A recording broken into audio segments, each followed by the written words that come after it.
Hello दोस्तों, आप सभी का स्वागत है आपके अपने चैनल टेक्सोलॉजी में। दोस्तों, यूपी पॉलिटेक्निक की सेकेंड राउंड की जो काउंसलिंग है उसका डॉक्यूमेंट वेरिफिकेशन का आज लास्ट डेट है, यानी 5 बजे तक आप लोग अपने जो डॉक्यूमेंट वेरिफिकेशन है डॉक्यूमेंट वेरिफिकेशन सेंटर पर आप अपने डॉक्यूमेंट वेरीफाई करा सकते हैं। और साथ ही साथ गाइस, जो थर्ड राउंड की जो काउंसलिंग है उसका जो सीट अलॉटमेंट होगा वो 23 तारीख को सीट अलॉटमेंट हो जाएगा। और उसके बाद में गाइज जो भी स्टूडेंट सेकंड राउंड में फ्लोट करते हैं या फर्स्ट राउंड से फ्लोट करते हुए आ रहे हैं तो उनकी जो सीट्स है वो थर्ड राउंड में आकर के ऑटोमेटिकली फ्रीज हो जाएगी और उन्हें जो अपने डॉक्यूमेंट वेरिफिकेशन है वो 24 तारीख से लेकर 26 तारीख के 5 बजे तक उन्हें अपने डॉक्यूमेंट वेरिफिकेशन हर हाल में कराना पड़ेगा। क्योंकि गाइस फर्स्ट राउंड और सेकंड राउंड में फ्लोट करने वाले स्टूडेंट्स ऑटोमेटिकली थर्ड राउंड में आकर के उनकी जो भी सीट उन्हें मिलती है, जो भी कॉलेज उन्हें मिलता है वो ऑटोमेटिकली उन्हें फ्रीज हो जाएगा और फ्रीज होने के बाद में अपना डॉक्यूमेंट वेरिफिकेशन कराना पड़ेगा। तो डॉक्यूमेंट वेरिफिकेशन कराने में गाइस भाई किन किन डॉक्यूमेंट की आपको आवश्यकता पड़ती है मैंने इस वीडियो में पूरी कंप्लीट डिटेल के साथ आपको बताया है। क्योंकि काफी बार स्टूडेंट को बहुत दौड़ाया जाता है कि ये डॉक्यूमेंट्स लेकर आओ या ये डॉक्यूमेंट्स लेकर आओ। तो गाइस ये वीडियो आपके लिए बहुत ही महत्वपूर्ण है, आपको ये वीडियो एक बार जरूर देखनी चाहिए यदि आप डॉक्यूमेंट वेरिफिकेशन कराने जा रहे हैं। और गाइज क्या क्या डॉक्यूमेंट की आपको आवश्यकता पड़ेगी मैं डिटेल में आपको बता देता हूं थोड़ा सा। दोस्तों, सबसे पहले जो आपको आवश्यकता पड़ती है वो है गाइज आपका एप्लीकेशन फॉर्म, यानी आपने जो एप्लीकेशन फॉर्म आपने भरा था पॉलिटेक्निक का वो आपको आवश्यकता पड़ेगी एप्लीकेशन फॉर्म की। एप्लीकेशन फॉर्म आपको ले जाना है। गाइज जितने भी डॉक्यूमेंट्स हैं इनके एक सेट आप फोटोकॉपी बनाएंगे और इनके मूल डॉक्यूमेंट यानी ओरिजिनल डॉक्यूमेंट के साथ भी आपको लेकर जाना है। तो गाइज मैं आपको डिटेल बता देता हूँ, ये सब जो डॉक्यूमेंट्स आप ले जा रहे हैं कि एक फोटोकॉपी आप अपने साथ रखें क्योंकि वहां आपको सबमिट करना पड़ेगा और इनके ओरिजिनल डॉक्यूमेंट्स भी आप साथ रखें। तो गाइज आपको एप्लीकेशन फॉर्म आपको लेकर जाना है जो आपने पॉलिटेक्निक का फॉर्म भरा है। उसके बाद में गाइज आपको अपना एडमिट कार्ड, जो एग्जाम आपने पॉलिटेक्निक का एग्जाम आपने क्लियर किया है वो एडमिट कार्ड आपको ले जाना है। ठीक है, एग्जाम दिया है। उसके बाद गाइज आपको आवश्यकता पड़ेगी आपका रिजल्ट की आपको आवश्यकता पड़ेगी। पॉलिटेक्निक का जो रिजल्ट है आपको उसकी आवश्यकता पड़ेगी। और इसके बाद गाइज आपको जरूरत पड़ेगी आपका जो आपने सीट अलॉटमेंट लेटर की आपको आवश्यकता पड़ेगी।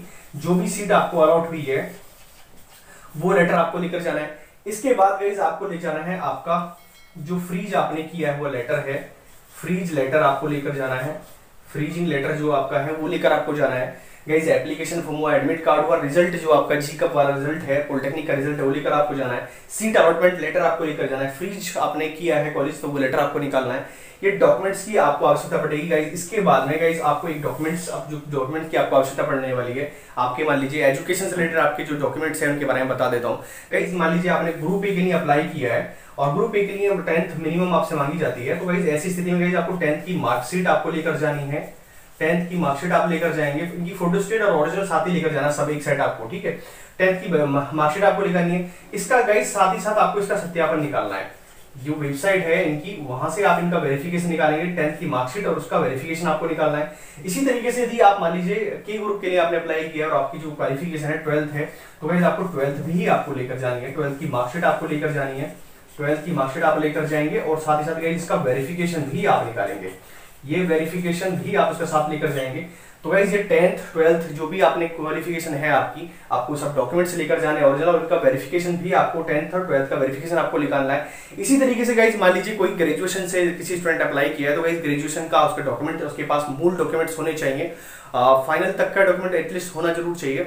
और गाइस इसी तरीके से गाइस मान लीजिए आपने ग्रुप जी से आपने अप्लाई किया है तो उसमें ग्रेजुएशन मांगते हैं तो आपके पास 10th 12th तो होना ही चाहिए और ग्रेजुएशन की जो आपकी मार्कशीट है वो भी आपको ले जानी पड़ेगी ग्रेजुएशन की। ठीक है, तीनों ईयर की गाइस आप ले जा सकते हैं, नहीं तो फाइनल से भी आपका काम चल जाएगा। फाइनल ईयर की मार्कशीट है तो उससे भी काम चल जाएगा। तो गाइस ये है आपके एजुकेशन डॉक्यूमेंट्स जो आपको आवश्यकता पड़ती है। इसी तरीके से गाइस आपके मान लीजिए आप रिजर्वेशन कैटेगरी के अंतर्गत आप आते हैं, यानी आरक्षण श्रेणी में आप आते हैं, यानी ओबीसी कैटेगरी से आप बिलोंग करते हैं, ओबीसी है, एससी या एसटी कैटेगरी से आप बिलोंग करते हैं, या फिर आप जनरल में गाइस जनरल में आप ईडब्ल्यूएस हैं, ईडब्ल्यूएस यानी इकोनॉमिकल वीकर सेक्शन यदि आप कैटेगरी के अंदर आप बिलोंग करते हैं तो गाइस इन सब का डॉक्यूमेंट्स यदि आप डॉक्यूमेंट वेरिफिकेशन करने जब आप जा रहे हैं तो आपको ये डॉक्यूमेंट्स आपके पास होने आवश्यक हैं। गाइस जाति प्रमाण पत्र आपके पास ओरिजिनल लेटेस्ट वर्ष का आपके पास जाति प्रमाण पत्र हो, जाति प्रमाण पत्र आपके पास हो। इसका गाइस आपको वेरिफिकेशन यानी सत्यापन भी आपको जो वेबसाइट है वहां से सत्यापन भी आपको निकाल लेना है। आप इसका सत्यापन भी निकालेंगे, यानी जाति प्रमाण पत्र लेंगे और उसका वेरिफिकेशन आप निकालेंगे। ठीक है, जाति प्रमाण पत्र का वेरिफिकेशन आवश्यक है।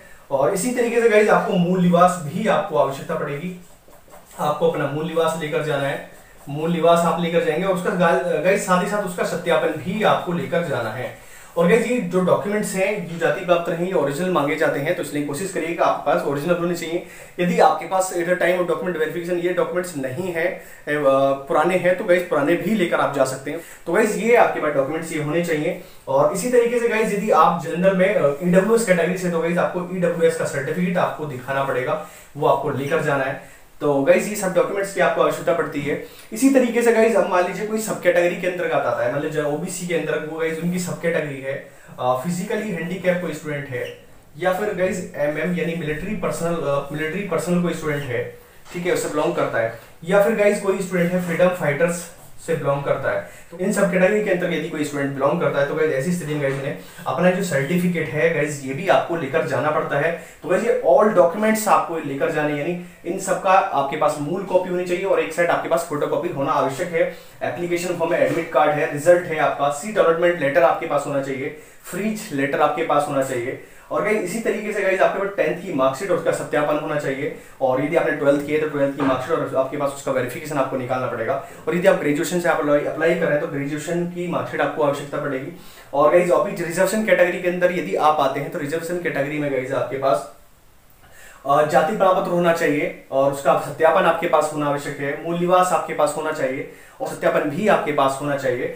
और ईडब्ल्यूएस कैटेगरी यानी जनरल कैटेगरी के अंदर यदि आप ईडब्ल्यूएस के अंदर आप आते हैं तो गाइज आपको भी इसका सर्टिफिकेट आपको वहां दिखाना पड़ेगा डॉक्यूमेंट वेरिफिकेशन सेंटर पर। और इसी तरीके से गाइज यहाँ जो सब कैटेगरी है, फिजिकली हैंडीकैप है, मेडिकल यदि आप बिलोंग करते हैं तो गाइज ये डॉक्यूमेंट्स की आपको आवश्यकता पड़ती है ऐसी स्थिति में। तो गाइस और यदि गाइस आपके मान लीजिए जो शैक्षिक प्रमाण पत्र हैं इनसे इनकी जो स्पेलिंग्स है, नाम की स्पेलिंग है जो जाति प्रमाण पत्र में डिफरेंट हो रही है, तो गाइस ऐसी स्थिति में एक प्रार्थना पत्र वहां सेंटर पर लग जाता है, उसे वो सबमिट कर देते हैं, तो गाइस आपको कोई भी समस्या फिर नहीं आती है। और गाइस ये सारे डॉक्यूमेंट्स हैं जो आपको आवश्यक पड़ेंगे आपको डॉक्यूमेंट वेरिफिकेशन सेंटर पर। गाइस एक बात और मैं आपको बताना भूल गया हूँ, गाइस आपको 4 फोटोग्राफ्स भी आपको लेकर जाने हैं, अपने 4 पासपोर्ट साइज का फोटोग्राफ्स आपको लेकर जा रहे हैं। तो ये सब डॉक्यूमेंट्स थे जो आपको आवश्यक पड़ते हैं। आपको जब काउंसलिंग सेंटर पर आप यानी डॉक्यूमेंट वेरिफिकेशन कराने जाएंगे तो ये आपके पास होने चाहिए। और गाइस जब आप डॉक्यूमेंट वेरिफिकेशन करा देते हैं उसके बाद में उसी दिन आपको अपनी जो एक्चुअल फीस है, जो संस्था की फीस है, अपने लॉगिन आईडी से आपको फीस सबमिट करनी होती है। यदि आप उस फीस को जमा नहीं करते हैं तो गाइस आपका जो एडमिशन है वो कैंसिल हो सकता है। दोस्तों डॉक्यूमेंट वेरिफिकेशन होने के बाद में गाइस आपको अपने लॉगिन से जो संस्था की संपूर्ण फीस है वो जमा करनी पड़ती है। गाइस यदि आप सरकारी स्कूल आपको अलॉट हुआ है तो ऐसी स्थिति में गाइस आपको संस्था की जो डॉक्यूमेंट वेरिफिकेशन के बाद में संस्था की संपूर्ण फीस आपको जमा करनी पड़ती है। 10,456 के समथिंग आपकी जो फीस होती है वो जमा करनी पड़ती है। और यदि आपको एडेड कॉलेज या प्राइवेट कॉलेज आपको अलॉट हुआ है तो उसकी मात्र 3,000 रुपए आपको फिलहाल जमा करनी पड़ती है। बाकी जो फीस होती है प्राइवेट की गाइस या अनएडेड की कॉलेज की, वो बाकी फीस संस्था में जमा होती है। तो गाइस ये आपको डॉक्यूमेंट की आपको फीस आपको सबमिट करनी पड़ती है निर्धारित समय अवधि में। डॉक्यूमेंट वेरिफिकेशन करने के बाद में आपको ये आपके लॉगिन पर आपको लॉगिन करके वहां से आपको ये फीस सबमिट करनी पड़ती है ऑनलाइन। उसके बाद में आपको एडमिशन लेने के लिए आपको संस्था में जाना होता है। तो गाइस आई होप आपको वीडियो पसंद आई होगी। तो गाइस चैनल को सब्सक्राइब करना बिल्कुल भूलिएगा। तो गाइस मिलते हैं नेक्स्ट वीडियो में नेक्स्ट टॉपिक के साथ में, तब तक के लिए जय हिंद।